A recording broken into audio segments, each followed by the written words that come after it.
Man, Tiffany's hot. All right, class. You're right, I am. We're starting like mid-lesson. We've already gone over different ways that the author uses like mood or symbolism to get their point across. Okay, so we already went over all of that. You guys already know that. We revisited that. So now we're just going to start. So good morning, class. I'm the mayor of our town, and we are going to have our annual lottery. Oh, good. So everyone is going to draw from our black box, budget cuts, so it's not a black box. We're going to draw from the black box. You're not going to look inside your egg, which is also just a piece of paper, okay? Do not look inside of it. Do not tell anyone what you have. You're not even going to know, okay? So just put it next to you, forget about it for a second. And while we're going through this lesson, we're going to keep it closed. We're going to create kind of the atmosphere that we're going to read about. So just kind of more of a solemn atmosphere, kind of a darker mood. Which is, I guess, more respectful and quiet, okay? You each have a printed copy of the story that we're going to read. I want you to mark it up, underline things that you may not understand, things that you have questions about, okay? So we're going to read the lottery. You guys have your pieces of paper we'll write questions after. But as you're reading it, I just want you to think about like yourself in the situation. So we've all drawn a piece of paper. So just kind of put yourself into this story. Christian, would you mind getting us going? And we're just going to go a paragraph at a time. So be following along, okay? Mark up your papers. The morning of June 27th was clear and sunny, with the fresh warmth of a full summer day. The flowers were blossoming profusely, and the grass was richly green. The people of the village began to gather in the square, between the post office and the bank, around 10 o'clock. In some towns, there were so many people that the lottery took 2 days and had to be started on June 2nd. But in this village, where there were only about 300 people, the whole lottery took less than 2 hours. So it could begin at 10 o'clock in the morning and still be through in time to allow the villagers to get home for noon dinner. Thank you. The children assembled first, of course. School was recently over for the summer, and the feeling of liberty sat uneasily on most of them. They tended to gather together quietly for a while before they broke into boisterous play, and their talk was still of the classroom and the teacher, of books and reprimands. Bobby Martin had already stuffed his pockets full of stones, and the other boys soon followed his example, selecting the smoothest and roundest stones. Bobby and Harry Jones and Dickie Delacroix, the villagers pronounced this name Delacroix, eventually made a great pile of stones in one corner of the square and guarded it against the raids of other boys. The girls stood aside, talking among themselves, looking over their shoulders at rolled in the dust or clung to the hands of their older brothers or sisters. Soon the men began to gather, surveying their own children, speaking of planting and rain, tractors, and taxes. They stood together away from the pile of stones in the corner, and their jokes were quiet, and they smiled rather than laughed. The women, wearing faded house dresses and sweaters, came shortly after their menfolk. They greeted one another and exchanged bits of gossip as they went to join their husbands. Soon the women, standing by their husbands, began to call to their children, and the children came reluctantly, having been called 4 or 5 times. Bobby Martin ducked under his mother's grasping hand and ran, laughing back to the pile of stones. His father spoke up sharply, and Bobby came quickly and took his place between his father and his oldest brother. The lottery was conducted, as were the square dances, the teen club, the Halloween program, by Mr. Summers, who had time and energy to devote to civic activities. He was a round-faced, jovial man, and he ran the coal business, and people were sorry for him because he had no children and his wife was a scold. When he arrived in the square, carrying the black wooden box, there was a murmur of conversation among the villagers, and he waved and called, "Little late today, folks." The postmaster, Mr. Grace, followed him, carrying a 3-legged stool, and the stool was put in the center of the square, and Mr. Summers set the black box down on it. The villagers kept their distance, leaving a space between themselves and the stool. And when Mr. Summers said, "Some of you fellows want to give me a hand?" there was a hesitation before 2 men. Mr. Martin and his oldest son, Baxter, came forward to hold the box steady on the stool while Mr. Summers stirred up the papers inside it. Okay, we're going to pause real quick. What are your guys' thoughts on the mood? It's tense. Started out pretty happy, Is it tense actually. though? Yeah. Someone was gets my I personal feel tense. I mean, yeah. Marin, can you find examples of where it may be tense? When kids are holding their hands of their older brothers and sisters and they're guarding the rocks. They're tense because they don't want the rocks stolen. That is a good evidence to support that. Has anyone read this before? No. Have you read this before, Shane? Nope. Okay. Are you lying? I might have. Is it about like jobs? Like they pick their jobs out of a box? No. So we'll. Never mind then. Yeah. Yeah, oh my gosh, it's like the Hunger Games. Yeah. So the mood, I guess, right now is a little light and jovial. Can you give us an example of where, like, how you got that, Christian? Clear and sunny, fresh warmth of a full summer day. Flowers were blossoming profusely. That's all kinds of happy. Sweet. All right. We're gonna continue. Christian, go ahead. The original paraphernalia for the lottery had been lost long ago, and the black box, now resting on the stool, had been put into use even before Old Man Warner, the oldest man in town, was born. Mr. Summers spoke frequently to the villagers about making a new box, but no one liked to upset even as much tradition as was represented by the black box. There was a story that the present box had been made with some pieces of the box that preceded it, one that had been constructed with the first people, when the first people settled down to make a village here. Every year after the lottery, Mr. Summers began talking again about a new box, but every year the subject was allowed to fade off without anything being done. The black box grew shabbier each year, but by now, it was no longer completely black, but splintered badly along one side to show the original wood color, and in some places, faded or stained. Mr. Martin and his oldest son Baxter held the black box securely on a stool until Mr. Summers had stirred the papers thoroughly with his hand. Because so much of the ritual had been forgotten or discarded, Mr. Summers had been successful in having slips of paper substituted for the chips of wood that had been used for generations.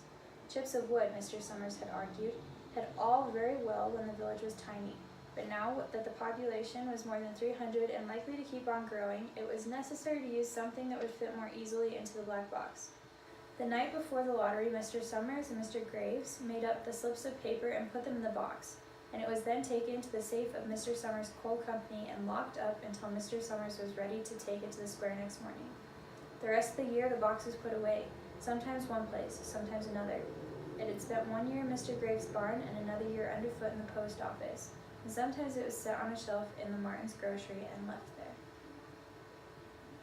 There was a great deal of fussing to be done before Mr. Summers declared the lottery open.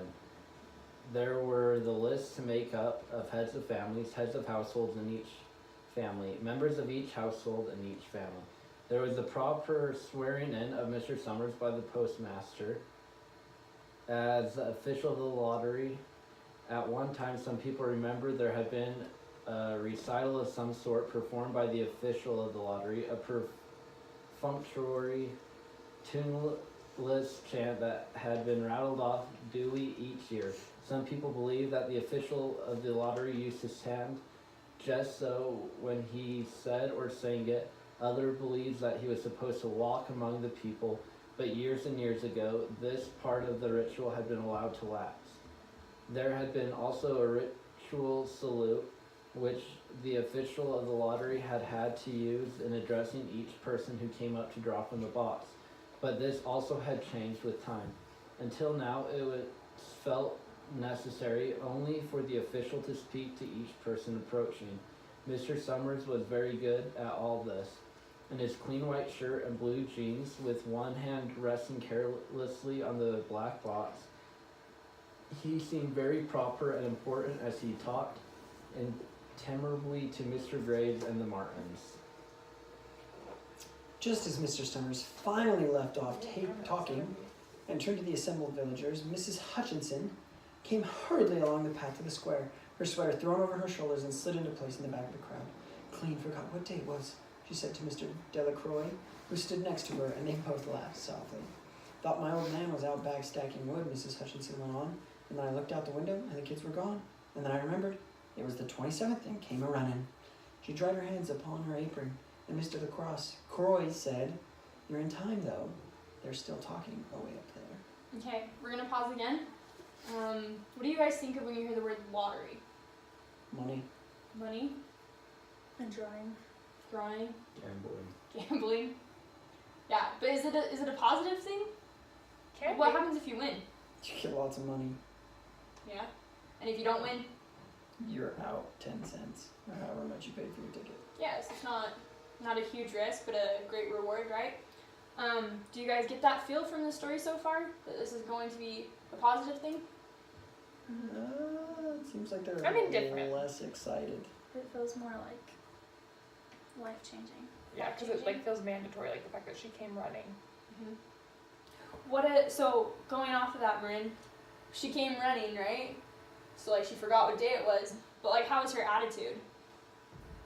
I think that I get the feeling that she's just like was kind of worried that she was going to be late, and so that it's like something kind of official and formal. Yeah, I think the way she talks to, so it's Miss Hutchinson, the way she talks to Mrs. Delacroix is kind of informal, right? They're like, oh, just best friends, kind of like, oh man, I forgot what day it was, right? So we're going to keep on reading. So remember, you each already drew from our lottery, okay? So positive, negative. That's what we're trying to figure out based on the story clues. Marin, do you want to keep reading? Mrs. Hutchinson craned her neck to see through the crowd and found her husband and children standing near the front. She tapped Mrs. Delacroix on the arm as a farewell and began to make her way through the crowd. The people separated good-humoredly to let her through. 2 or 3 people said in voices just loud enough to be heard across the crowd, "Here comes your Mrs. Hutchinson, and Bill, she made it after all." Mrs. Hutchinson reached her husband, and Mr. Summers, who had been waiting, said cheerfully, "Thought we were going to have to get on without you, Tessie," Mrs. Hutchinson said, grinning. "Wouldn't have me leave me dishes in the sink, now would you, Joe?" And soft laughter ran through the crowd as the people stirred back into position after Mrs. Hutchinson's arrival. So Tessie Hutchinson's the girl who came running. So she's the mom of these kids, okay? Or her husband's up there, she's a mom. Kenna, do you want to, Shane, do you want to go ahead and read? Where are we? Well now, Mr. Summers said soberly, guess we better get started. Get this over with so we can go back to work. Anybody ain't here? Dunbar, several people said. Dunbar. Mr. Summers consulted his list. Clyde Dunbar, he said. That's right, he broke his leg, hasn't he? Who's drawing for him? Me, I guess, a woman said, and Mr. Summers turned to look at her. Wife draws for her husband, Mr. Summers said. Don't you have a grown boy to do it for you, Janie? Although Mr. Summers and everyone else in the village knew the answer perfectly well, it was the business of the official of the lottery to ask such questions formally. Mr. Summers waited with an expression of polite interest, while Mrs. Dunbar answered. Horace is not but 16 yet, Mrs. Dunbar said regretfully. Guess I got a feeling for the old man this year. Right, Sir Summers said. He made a note on the list he was holding, then he asked, Watson boy drawing this year? A tall boy in the crowd raised his hand. Here, he said, I'm drawing for my mother and me. He blinked his eyes nervously and ducked his head as several voices in the crowd said things like, good fellow, lack, and glad to see your mother's got a man to do it. Well, Mr. Summers said, guess that's everyone. Old man Warner make it? Here, a voice said, and Mr. Summers nodded. A sudden hush fell on the crowd as Mr. Summers cleared his throat and looked at the list. All ready, he called. Now I'll read the names, heads of families first, and the men come up and take a paper out of the box. Keep the paper folded in your hand without looking at it until everyone has had a turn. Everything clear? Okay, sorry. You're doing a great job. Yes, our class reader. So, do you think these people know each other Yes. pretty well? I mean, what was the population? It said 300, right? Right. It's a pretty close-knit town. They all kind of know, yeah, he broke his leg. So yeah, you can gather that from the context because this is a pretty close-knit town. Who wants to keep reading for us? Oh, pick me. All right, go ahead, Christian.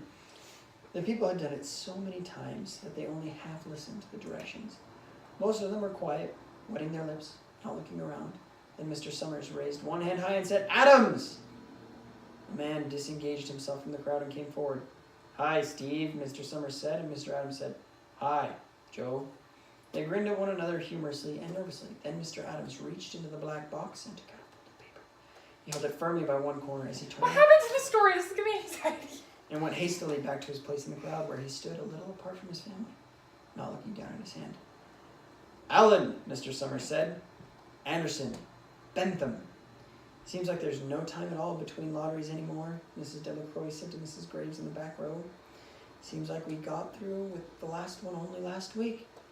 Time sure goes fast, Mrs. Graves said. Clark, Delacroix. There goes my old man, Mrs. Delacroix said. She held her breath while her husband went forward. Dunbar, Mr. Summers said, and Mrs. Dunbar went steadily to the box. Or one of the women said, Go on, Janie, another said. There she goes. We're next, Mrs. Graves said. She watched while Mr. Graves came around from the side of the box, greeted Mr. Summers gravely, and selected a slip of paper from the box. By now, all through the crowd, there were men holding the small folded papers in their large hand, turning them over and over, nervously. Mrs. Dunbar and her two sons stood together, Mrs. Dunbar holding the slip of paper. Okay, one sec. So, what are we feeling now? So basically all the men from the households, they go and take a piece of paper for their families. So, what's our feeling towards this? Like Marin said, it's making her anxious. People seem pretty nervous about it. Yeah? Okay, anyone else have anything else to add? No, I agree with that. Okay. Go ahead, Christian. Herbert Hutchinson! Get up there, Bill, Mrs. Hutchinson said, and the people near her laughed. Jones, they do say, Mr. Adams said to old man Warner, who stood next to him, that over in the North Village, they're talking of giving up the lottery. Old man Warner snorted. Pack of crazy fools, he said, listening to the young folks. Nothing's good enough for them. Next thing you know, they'll be wanting to go back to living in caves. Nobody working anymore. Live hat way for a while. Used to be saying about lottery in June, corn be heavy soon. First thing you know, we'd all be eating stewed chickweed and acorns. There's always been a lottery, he added petulantly. Bad enough to see young Joe Summers up there joking with everybody. Some places have already quit lotteries, Mrs. Adams said. Nothing but trouble in that, old man Warner said stoutly, packing young fools. Martin! And Bobby Martin watched his father go forward. Overdyke. Percy. I wish they'd hurry, Mrs. Dunbar said to her older son. I wish they'd hurry. They're almost through, her son said. You get ready to run, tell Dad, Mrs. Dunbar said. Mr. Summers called his own name and then stepped forward precisely and selected a slip from the box. Then he called, Warner. 77th year I've been in the lottery, old man Warner said as he went through the crowd. 77th time. Watson! The tall boy came awkwardly through the crowd. Someone said, Don't be nervous, Jack, and Mr. Summers said, Take your time, son. Zanini. After that, there was a long pause, a breathless pause, until Mr. Summers, holding his slip of paper in the air, said, All right, fellows. For a minute, no one moved. And then all the slips of paper were opened. Suddenly, all the women began to speak at once, saying, Who is it? Who's got it? Is it the Dunbars? Is it the Watsons? And the voices began to say, It's Hutchinson. It's Bill. Bill Hutchinson's got it. Okay, so Shiz, what does he have? they all open their papers. Marin's obviously feeling a little anxious, right? And the way Christian's reading it certainly helps. Okay. So it's kind of more solemn right now, right? Does this make sense to you guys so far? Does anyone need any clarifying? Okay, you can keep going. Okay, where were we? Go tell your father, Mrs. Dunbar said to her older son. People began to look around to see the Hutchinsons. Bill Hutchinson was standing quiet, staring down at the paper in his hand.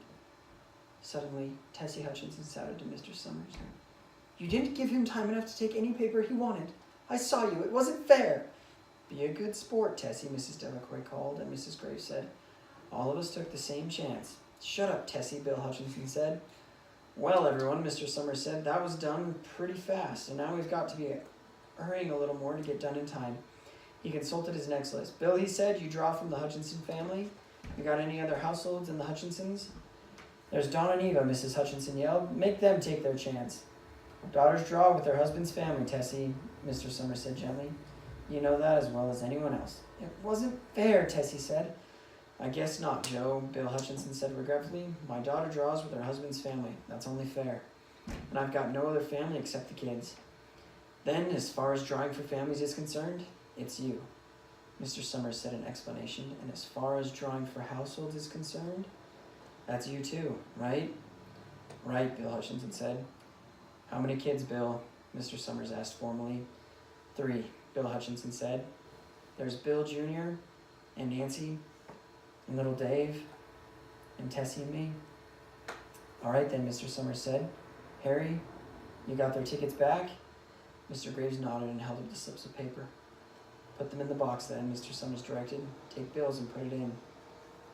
I think we ought to start over, Mrs. Hutchinson said as quietly as she could. I tell you, it wasn't fair. You didn't give him enough time.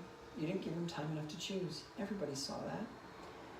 Mr. Graves had selected the 5 slips and put them in the box, and he dropped all the papers but those onto the ground where the breeze caught them and lifted them off. Listen, everybody, Mrs. Hutchinson was saying to the people around her. Ready, Bill? Mr. Summers asked, and Bill Hutchinson, with one quick glance around at his wife and children, nodded. Remember, Mr. Summers said, take the slips and keep them folded until each person has taken one. Harry, you help little Dave. Mr. Graves took the hand of the little boy, who came willingly with him up to the box. Take a paper out of the box, Davy, Mr. Summers said. Davy put his hand into the box and laughed. Take just one paper, Mr. Summers said. Harry, you hold it for him. Mr. Graves took the child's hand and removed the folded paper from the tight fist and held it while little Dave stood next to him and looked up at him wonderingly. Nancy, next. Mr. Summers said. Nancy was 12, and her school friends breathed heavily as she went forward, switching her skirt, and took a slip daintily from the box. Bill Jr., Mr. Summers said, and Billy, his face red and his feet over large, nearly knocked the box over as he got a paper out. Tessie, Mr. Summers said. She hesitated for a minute, looked around defiantly, and then set her lips and went up to the box. She snatched the paper out and held it behind her. Bill, Mr. Summers said, and Bill Hutchinson reached into the box and felt around, bringing his hand out, at last, with a slip of paper in it. The crowd was quiet. A girl whispered, I hope it's not Nancy, and the sound of the whisper reached the edges of the crowd. It's not the way it used to be, old man Warner said clearly. People ain't the way they used to be. All right, Mr. Summers said. Open the papers. Harry, you open little Dave's. Okay, one sec. Just gonna pause there real quick. So everyone grab your piece of paper and hold it in your hand. The paper? Yeah, just don't look at it. Yeah. So take it out of the egg and put it in your hand.